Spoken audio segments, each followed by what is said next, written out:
de grupos metilo y de grupos acetilo. Déjame te escribo la fórmula del grupo acetilo. Estos grupos se adicionan a lo que es las colas de las histonas. Esto es lo que estamos viendo en biología molecular. ¿La modificación de las histonas? Bueno, lo de metilación y Ajá. las patologías que puede causar. Cuando se metilan las histonas y el ADN. Sí, creo que sí.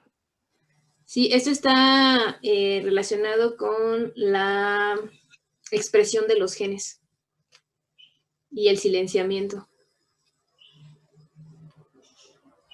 Algunos, al momento de que se metila ya a nivel del ADN, que se adicionan estos grupos metilo, se compacta la estructura de la cromatina y los genes que están en esa región se dejan de expresar, ya no se pueden transcribir. Este es el grupo acetilo. Aquí está unido aquí es donde se ancla donde se une a la histona, a las colas de las histonas. Y este es el grupo metilo. Entonces, esos grupos están relacionados con, ahora sí que son modificaciones que sufren las histonas. Otra pregunta, doctora. Cuando se tiene un Klinefelter, ya ve que tiene varias, bueno, el cariotipo se ve, ¿sí es cariotipo? Sí, cuando se tienen, ahora sí que se tienen los 3 cromosomas. Sí, varias X y... Ajá, varias X y el Y. Ajá, y en Y, ahí ¿qué pasa? ¿Se deja una X o cuántas X se deja o qué es lo que pasa ahí? Se inactivan los cromosomas extras. En el Klinefelter esa es la característica que tiene, por eso no se observan ahora sí que unas malformaciones o efectos tan severos, porque los cromosomas X extras se inactivan. El efecto que tiene los cromosomas X, en este caso extras, únicamente es debido a esta región. A esta región que tiene el cromosoma X, déjame lo pongo acá, el par 1 y el par 2, que son regiones que escapan de la inactivación. Entonces, estas regiones sí están activas en el cromosoma X aun cuando se inactive. Entonces, son regiones que escapan a la inactivación. Entonces, estos precisamente son los responsables en el caso de tener más de 2 cromosomas X, que es lo normal, que se den esas características. En el caso del síndrome de Klinefelter.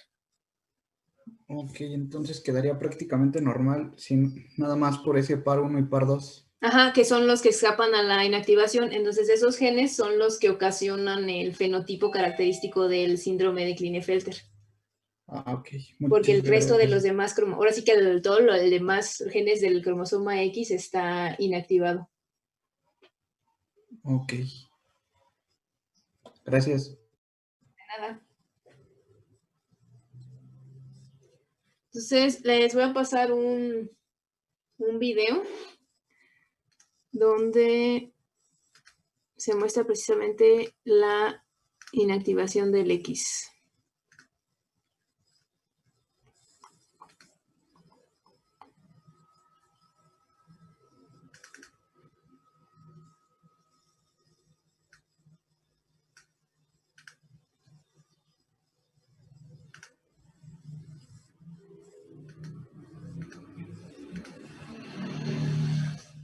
¿Me dicen si se escucha, por favor?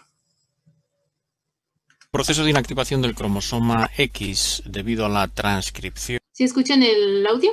Sí. Okay, va. Ahí va. El proceso de inactivación del cromosoma X debido a la transcripción del gen Exist va a transformar la cromatina de este cromosoma, que inicialmente está acetilada en forma de eucromatina, en una heterocromatina facultativa de replicación lenta, compactada, desacetilada.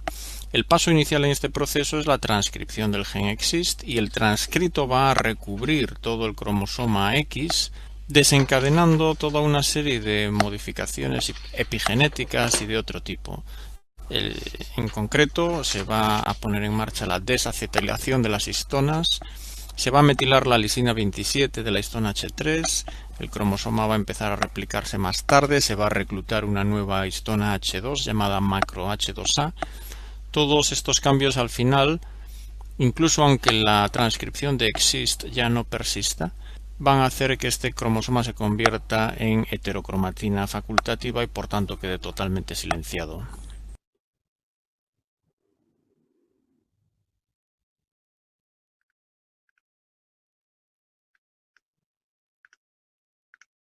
Entonces, eso es precisamente lo que sucede cuando se inactiva el cromosoma X. El responsable es el gen EXIST, que se transcribe. El RNA de este gen no se traduce, se queda en forma de RNA, se une al cromosoma y va a ocasionar todos esos tipos de cambios epigenéticos. El reclutamiento de la histona macro H2A, metilación de la histona H3 en la lisina 27, la desacetilación de las histonas. En el caso de las histonas, cuando están acetiladas, generan una estructura mucho más relajada.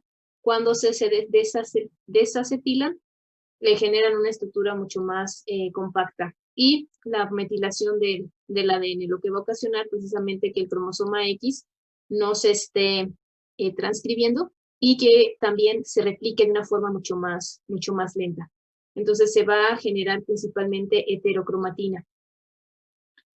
Y en el caso del cromosoma X activo, es similar, ahora sí que la expresión de genes es similar al cromosoma X masculino. El estado de la cromatina es eucromatina que está transcripcionalmente activa. El RNA, aquí el gen EXIST está silenciado, no se va a expresar en el cromosoma X que está activo. La replicación o el tiempo de replicación es sincrónico con los autosomas, se va a replicar igual que los autosomas. Las variantes de las histonas, aquí vamos a tener las mismas histonas que en el cromosoma X masculino y las mismas modificaciones también. Acá la mayoría de los genes, como se ve, están silenciados, no se van a estar expresando, salvo un aproximado del 15%. Que son principalmente los que escapan a la inactivación, los genes PAR, por ejemplo. Es una heterocromatina facultativa, se generan los cuerpos de Bar, se forma ahora sí que el cuerpo de Bar en este cromosoma, y el gen EXIST genera el RNA, y este se va a expresar únicamente en el cromosoma que se va a inactivar. Empieza una replicación más lenta, y está la presencia de esta histona, la macro H2A, que es una variante de las histonas.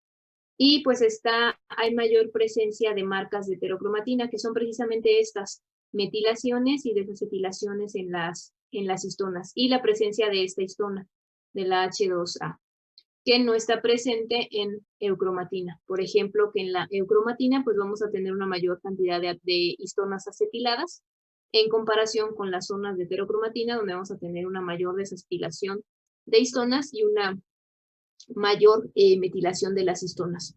Entonces, aquí se observa, es la técnica de Fish, nada más que la imagen está a blanco y negro. Es una sonda específica para el cromosoma X. Y aquí lo que nos está detectando es precisamente los cuerpos de Bar, donde vamos a tener los cromosomas inactivos, el cromosoma X inactivo. Entonces, si se fijan aquí en el cariotipo XX, se observa señal en 1. Quiere decir que está inactivo ese cromosoma. En el cariotipo 47XXX, 2 cromosomas X están inactivos, el otro está activo. En el cariotipo XXXX3 4X, vamos a tener 3 cromosomas inactivos. Y en el 49, pues van a estar los 4 cromosomas inactivos. Únicamente uno queda activo. Entonces aquí se observan los cromosomas que están inactivos, los cuerpos de Bar en este caso. Entonces, por eso las aneuploidías en los cromosomas sexuales, en particular en el cromosoma X, no son tan severas porque los cromosomas X extras se van a inactivar.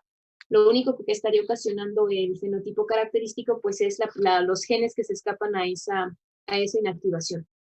Entonces, dentro de ya para terminar y pasar a la sesión de preguntas, el primero es el síndrome de Klinefelter, que el cariotipo es 47XXY, es el más común, pero puede haber cariotipos en donde se tenga un mayor número de cromosomas X. Por ejemplo, un cariotipo 48, XXXY,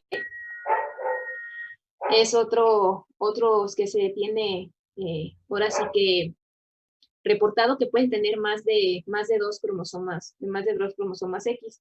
Y también hay un 49, donde se tiene XXXXY. Se tienen 4 cromosomas X.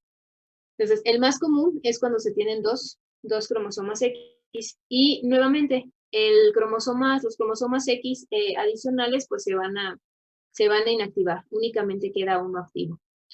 Entonces, es una de las aberraciones cromosómicas más frecuentes en los varones. La incidencia es 1 de cada 500 a 1000 nacimientos.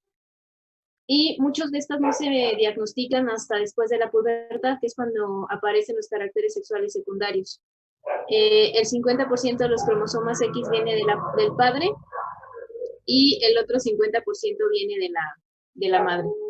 En el caso del fenotipo, presentan una apariencia eunucoide. La palabra eunucoide se referían con esa palabra a las personas que se les removían los testículos en una edad temprana. Esto más que nada se practicaba para que a los niños, sobre todo los cantantes, no les cambiara la voz al momento de llegar a la pubertad, sino que siguieran manteniendo esa voz aguda y fina. Entonces se les removían los testículos con esa finalidad. Entonces, precisamente las personas que tienen este síndrome tienen esta apariencia, como si se les hubiera removido los testículos. No tienen generación de caracteres sexuales secundarios. Tienen testículos pequeños, presentan esterilidad, falta de desarrollo de espermas, azospermia, y van a tener niveles de testosterona bajos. Son algunas de las características de este síndrome. Ahora sí, ¿alguna pregunta?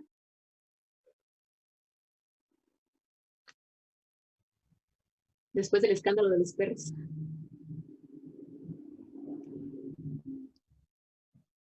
A esas personas se les llamaba castrati, ¿verdad? Sí, son los castrati. Ok. Y entonces van a tener como la voz de niños, ¿o como la voz de niño. Tienen, fisiológicamente tienen esa apariencia eunucoide y tienen sobre todo el no desarrollo de los caracteres sexuales secundarios. Algunos sí no tienen ese cambio de voz y como tú mencionas, tienen voz de niño. No se les hace más grave la voz. Gracias. De nada. Y ahora sí que el fenotipo es masculino porque tienen el cromosoma Y. Algunos de ellos también presentan ginecomastia, crecimiento de las mamas. Y cadera ancha, similar a un fenotipo femenino. Caderas redondeadas, es el término. Pero van a tener genitales, todo el aparato reproductor masculino. Nada más que semidesarrollado. Van a tener testículos pequeños que en algunas ocasiones no producen esperma, entonces está relacionado con la esterilidad. Y no se diagnostica en la mayoría de los casos hasta la pubertad, cuando ya se observa que no hay desarrollo de caracteres sexuales secundarios. ¿Estas personas tendrían hipogonadismo? Sí, en este caso las gónadas pequeñas. En el caso serían los testículos, microorquidismo.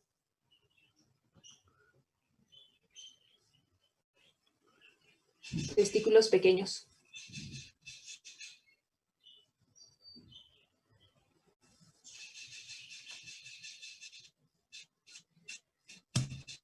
¿Alguna otra pregunta? Doctora, ¿cómo había dicho micro? ¿Qué? Micro, ahorita se lo escribo. Gracias.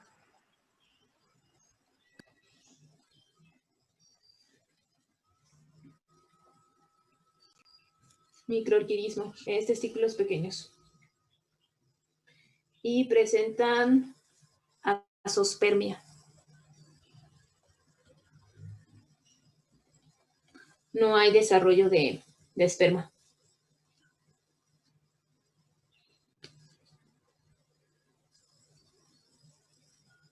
Y la otra es ginecomastia. Uy.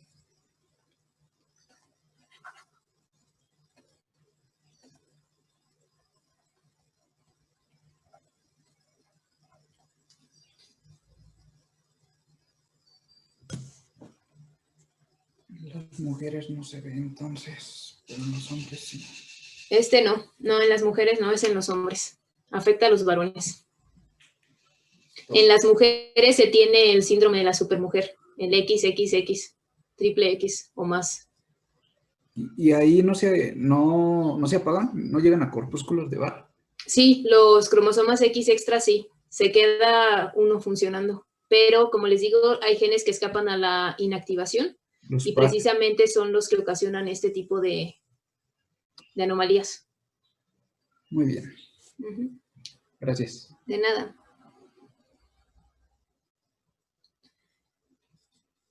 Sí, el siguiente es precisamente la trisomía X, triple X.